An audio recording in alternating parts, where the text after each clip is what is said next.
Hello, Jeremy. Yeah, I just wanted to go through this with you. Put in a lot of time on this thing. So I've got my laser scan, finally got it input into here, which was not an easy chore. Um, I ended up having to download multiple different softwares to try to clean up the points. Realizing now it probably would have been easier if I had just taken a few different key things, like only only like my key corners, and then certain key things, and then done additional scans, separate scans for things like the wall scribes and for the inscribe, instead of overlaying them all on one thing. I finally, after I downloaded like multiple different softwares and finally figured out how I could clean it up, I found this one.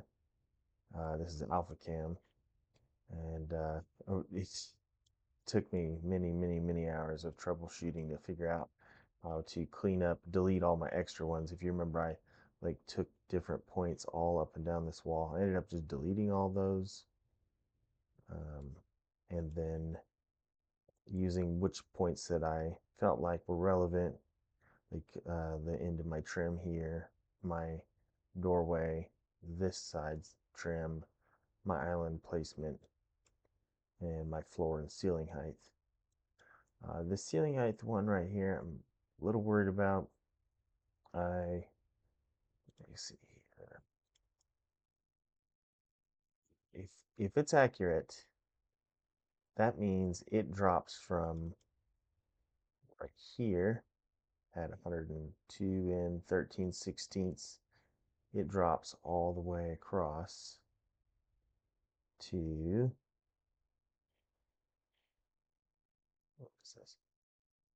101 and 3/4. So that means, if that is accurate, that's nearly an inch drop. It's like 15/16 drop from the furthest highest point in this corner to the lowest point at this point. I kind of feel like we should probably put a laser across that. There's also a little bit of inconsistency on the floor. Let me see here. I'll turn on my scan lines. So the green represents my scan lines. Um, the floor really wasn't too bad, honestly. That's not too bad. It's mostly this ceiling line that I'm worried about dropping.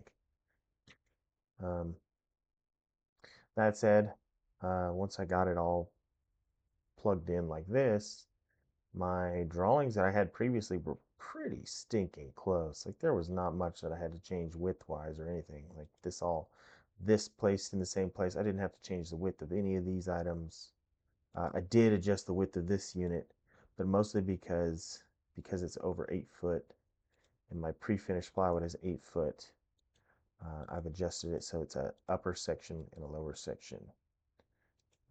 I also did that in the oven cabinet. So I've got an upper section and a lower section.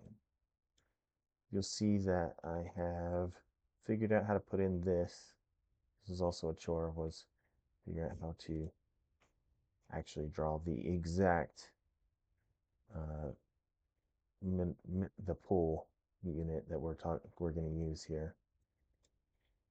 And they're all perfectly lined up, going across.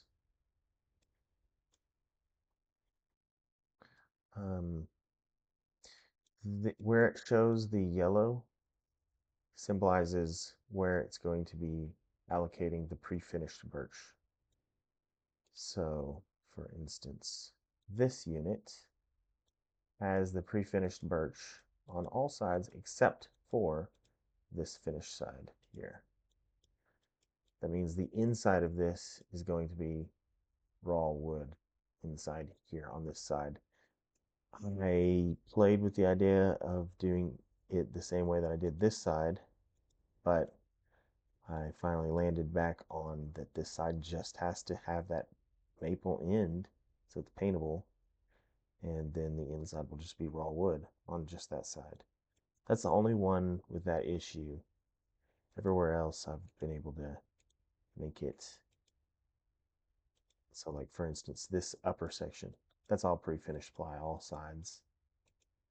And then I'm actually using a 3/4 back 3/4 nailer, um, so that I mean, it's going to be a really stout, solid box, basically. I'm just going to have to use some extra long screws when we're installing because I'm already going through 1.5 inches before I even touch the drywall. Same thing up here. So this fridge all the way, pre-finished all the way around, pre-finished back here. It's set in 3/4 of an inch, which is going to help with some of our inconsistencies on the wall. And then of course the nailer. So it's going to be make for a heavy cabinet, but they're going to be really solid.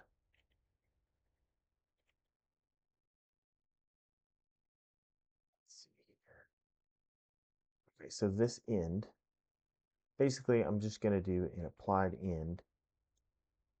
Oh, let's try to click there. So this is an applied end that covers the whole side of those units. Let's go ahead and move it over. I'm going to move it over like 50 inches. Where you can kind of see. So it actually covers the side edges of the doors too. So it comes out flush with the face of the doors.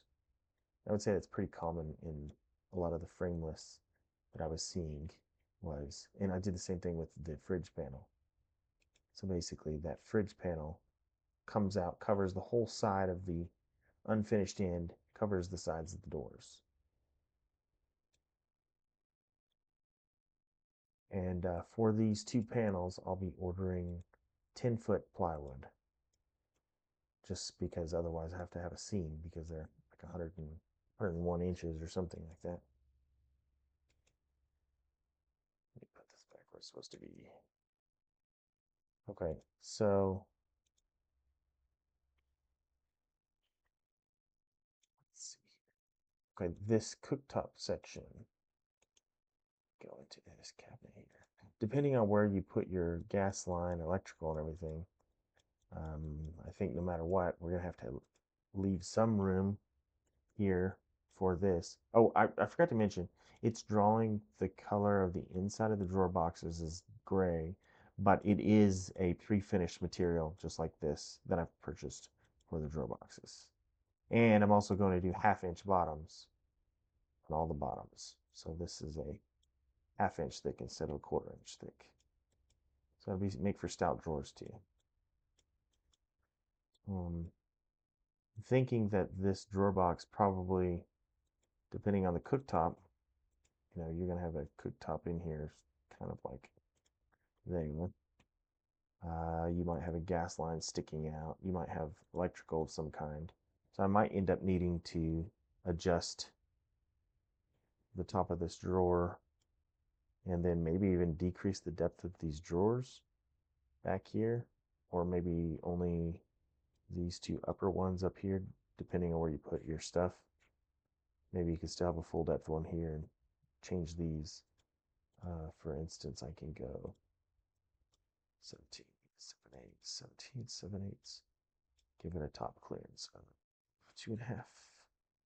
Let's try that. See what that looks like. Okay. Yeah, so that's probably pretty good. Is a 3/4 back really necessary on this unit? Probably not. It'll have the nailers, and then depending on where your gas line, I guess I'll leave it for now, but honestly, it's probably one of the spots I would potentially delete that just to make it simpler to install with all the stuff that's going on in the wall with the gas line, electrical, whatnot. And then let's see. I think that's pretty good on this. And you can see the little red dots are where my laser points were. And I was actually pretty happy with a lot of that, how it worked out. The only thing I was unhappy with is if this ceiling line is correct. That's a problem. I mean, that's gonna make it hard to make.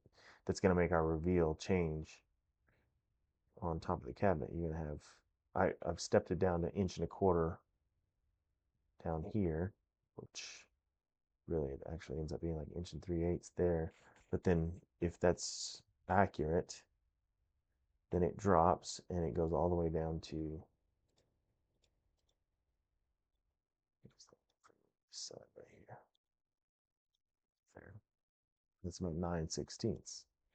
So it goes from 1 inch and something to 9/16 on the other end of reveal. Anyways, that's something we need to look at.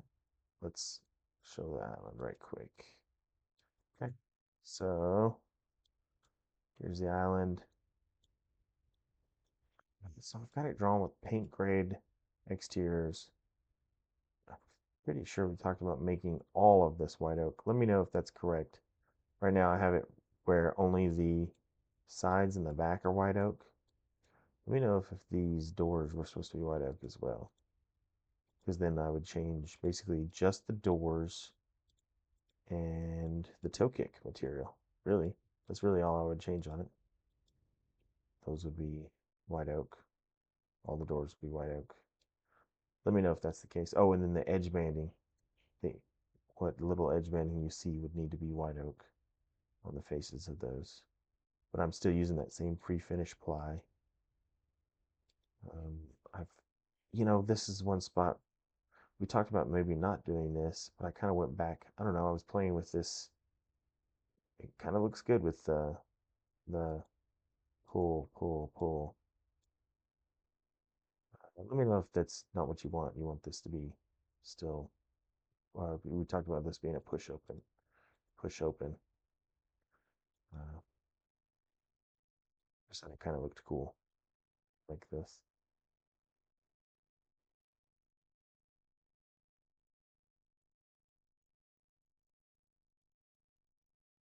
Let's see here.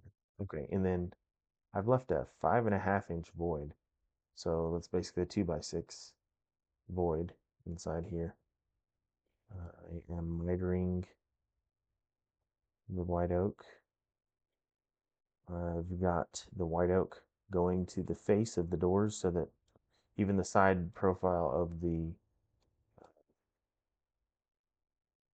shadow line pool is kind of covered by the side of the white oak.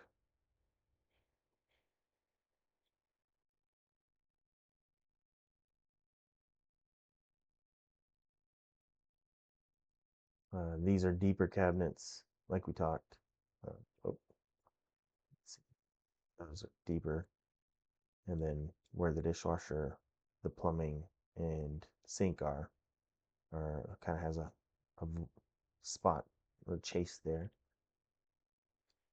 Anyways, I'm pretty happy with it. I do kind of want to come back over and do one more measurement, especially for the ceiling. Put a laser up there and see what it looks like. Other than that, I've changed it so that it's one continuous toe kick. Before I had like a separate toe piece for each unit. This is now like one long toe. With these though, I think I will still have them be kind of a notch style base where I'm going to set on the floor. I might just do, I could even still use the paint grade wood here and here, and then if we are doing white oak, I could just skin it all the way across. Skin it all the way across. That would delete the seam. It would make putting this island together a lot easier. I just thought this having this all on this long run is probably going to make all of our lines line up better, honestly. So let me know what you think. I really do want to come back over and get some more measurements, double check my measurements, and throw a laser on that ceiling line. Let me know what your availability is. I could come over tomorrow on Tuesday. Let me know.